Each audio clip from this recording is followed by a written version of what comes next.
What's going on, y'all? It's Rob with CinemaBullyZ. Today, I'm going to touch a topic that people will feel some type of way about. They're going to feel that, I could be coming at them or whatever the case might be. But I really don't care if that's, how you feel. I mean, if the shoe fits, wear it, man. That's all I'm saying. But today I'm going to talk about the difference between a dog man and a breeder. Some of you guys might be like, man, this guy don't know what the hell he's talking about. Isn't that the same thing? Nah, not really. I'm going to go over a couple things that might disturb you, that might, make you look at people a little differently and make you evaluate, certain people's programs more closely, and you'll start realizing some stuff. But, for example, so a dog man. I consider myself a dog man. I love dogs. They are part of my family. I treat them like my kids. I don't use them just for, breeding and, showing them off, and, they don't stay in a cage, 10 hours a day. They don't, they aren't neglected. They all get love. And then on top of that, I take care of all my dogs thoroughly. Like when it comes to their, vaccines and deworming, their skin care, their fur, their nails. You can come to my house anytime, and all my dogs don't stink. They got short nails. They look groomed. And they, you can tell they are loved, within my family. So, those couple things that I just mentioned, I would consider somebody more of a dog man than a breeder if they, consider their dogs as their family members, and they have them in the house with them, not outside in a kennel, all day, all night. Granted, some dog men might have too many dogs to have in their house, but if they have a facility for their dogs, not just a basement or a outside kennel, but if they actually have a nice facility, which I know some people do, to, let their dogs relax and, where they go to sleep so they know they're safe. I understand that. I mean, some people, and this might be your full-time job, or, you might be real deep in over your head with it. So you might have too many dogs. For example, for me, I have 5 dogs at my house. All my dogs come in at nighttime usually, especially if it's under 40 degrees outside. I have a garage with some kennels in it and a setup for my dogs. They go out there at nighttime, as long as it's 40 degrees and up. If it's below 40, they come inside. Some people just leave their dogs out, like their pit bulls and on the chains, and, in all types of weather, rain, snow, sleet, they don't care. Which, I don't agree with that, but, so, especially when, you're charging all this money for puppies and, studying your dog out and stuff. Why is your dog outside? If your dog's that valuable. I just don't understand that. But, so, on to the next topic. So, the breeder aspect, some of these breeders aren't really dog people. They are in it, strictly for the money, the greed. They see dollar signs. And, they don't give a crap if these dogs live or die, or, what happens to them. Like, if they have sores all over them, their fur's messed up, their hygiene's poor, they got long nails, they stink. Some of these dogs I see at the dog shows, got long nails, they smell, looks like they haven't got a bath in 4 months. Like, take care of your dogs, man. Like, I'd be embarrassed to even let my dog go out of my house to that look like that or smelled, or we all got different views on that. But so the breeders, some of you breeders are like puppy mills. That you ain't no different. You got dogs, dirty kennels with shit and piss everywhere. The dogs got sores, their fur's fucked up. They look a mess. Not up to date on shots or deworming. It's sad. Like, the American Bully was bred to be a companion dog with a better temperament than its ancestors, which was the pit bulls and the Amstaffs.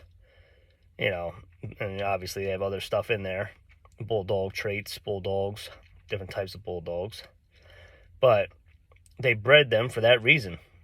And to be, bigger dogs, more bully, bigger, blockier heads, more muscle, more bone, all that stuff. But these dogs are companion-style dogs. They want to be loved on. They want to have attention. They want to have individual attention. And some of you breeders, I know, don't give your dogs no attention other than feeding them and breeding them. That's about, as far as you guys go. And, it's sick, to see, especially some people want to show off their programs and stuff. And then you see a setup, all dogs are outside, galvanized steel, no insulated walls, no nothing, on concrete slabs. Concrete's terrible for your dog's feet, by the way, and their pads. But anyway, it looks all nice, but in reality, if those dogs aren't coming in outside at nighttime, I just don't get it. And then, you get the excuses from some of these breeders, when their dogs die. The power went out, so the building, got too hot and killed my dog. What about your other dogs? They didn't die?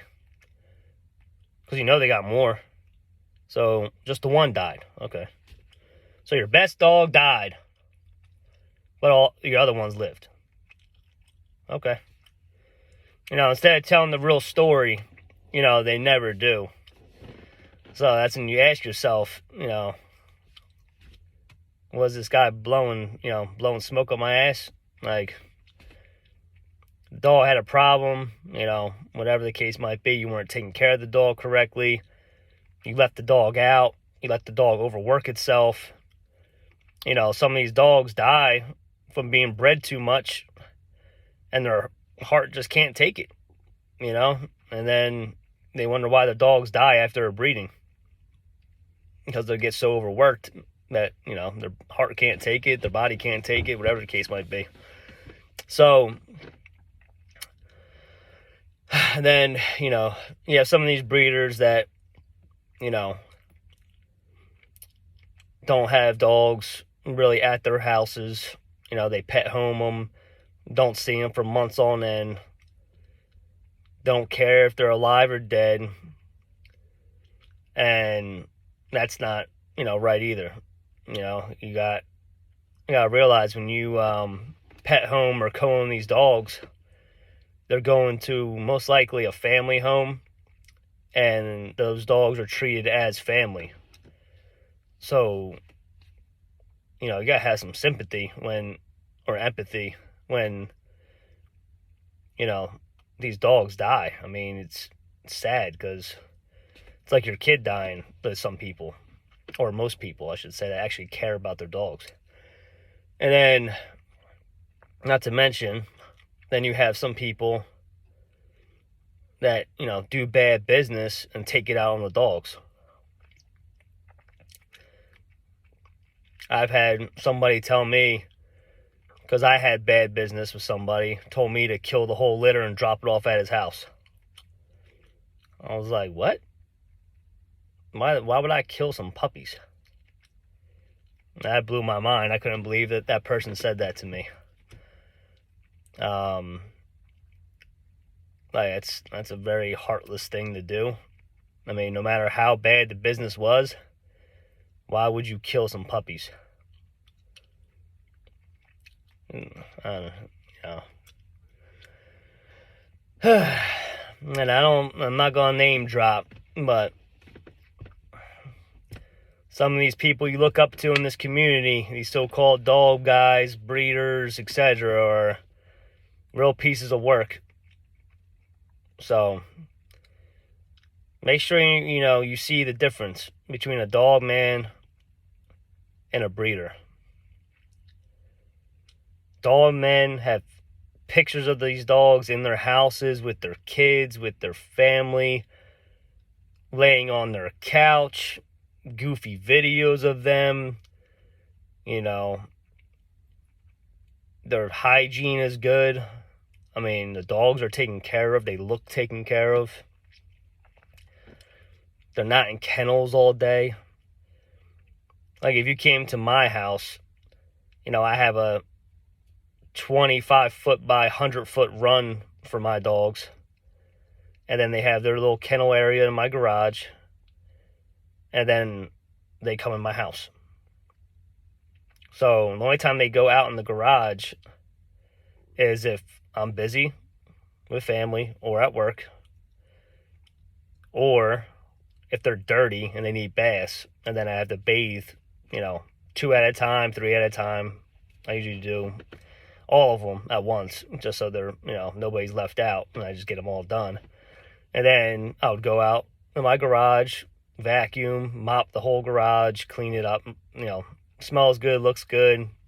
And then they come inside for a few days. Once they go outside a few times, they get dirty, because dogs get dirty. They play, they run around, they, make a mess of themselves.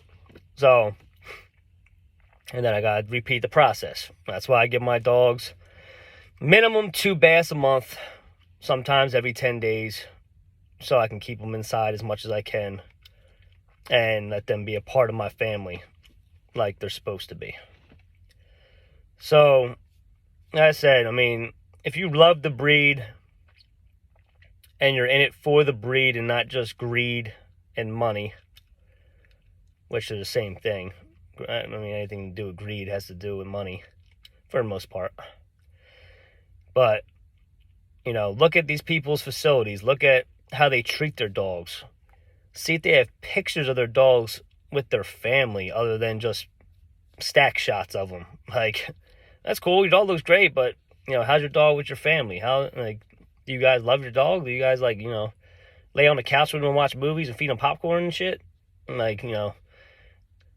Ask them, I mean, if I'm going to do business with somebody, I ain't going to do business with a backyard breeder or a breeder that don't take care of his dogs. If I see their dogs and they look a mess, they smell, they got fucked up nails, they got sores on them, they're missing patches of fur, and it's not just from an allergic reaction, because that can happen from hives and stuff, which, things are understandable. There's certain things that, yes, that's not necessarily the owner or the breeder. But, like I said, you got to ask yourself, do I want to give this man my money or woman knowing what I've seen with his own dogs?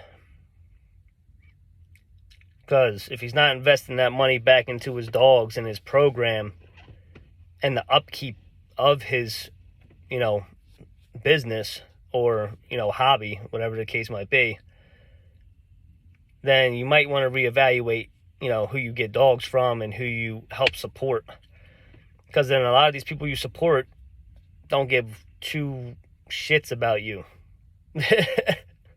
Like, for me, at least I answer people if they want to talk to me about dogs. Like, I gave so many people advice about this dog stuff that turned around and went and I guess had to double check what I said with somebody else, and then they ended up being buddies with somebody else, and then saying, you know, screw me, even though I taught them everything they know when it comes to these dogs. So people will use you too, like, you know, that don't ever end. But I'm always willing to talk about dogs. I'm willing to, you know, give you advice of what I would do in situations. And, you know, I've been through a lot in the past, you know, 4 or 5 years in this, you know, bully stuff. So, like I said, just know the difference between a dog man and a breeder. Some breeders are okay. Some guys, you know, they do handle their business. They take care of all their dogs. They reinvest in their program. They do the right thing. Not all breeders are like that. And, you know, most dog men are like that, but there's some dog men that put on a front too. But most of the dog men and women are, you know, in for the breed and for their dogs. So, hope this opens your eyes on that, and hopefully you guys make the right decisions, especially the new guys coming into this. You know, really evaluate who you get these dogs from and realize what they are. And if I got to touch back up on this topic, I'll make another video getting a little bit more in detail with certain scenarios of, you know, how a dog man will handle a situation over a breeder. Because I've heard plenty of different stories on bad experiences and some good, but mostly bad ones. So, hope this helped you guys out.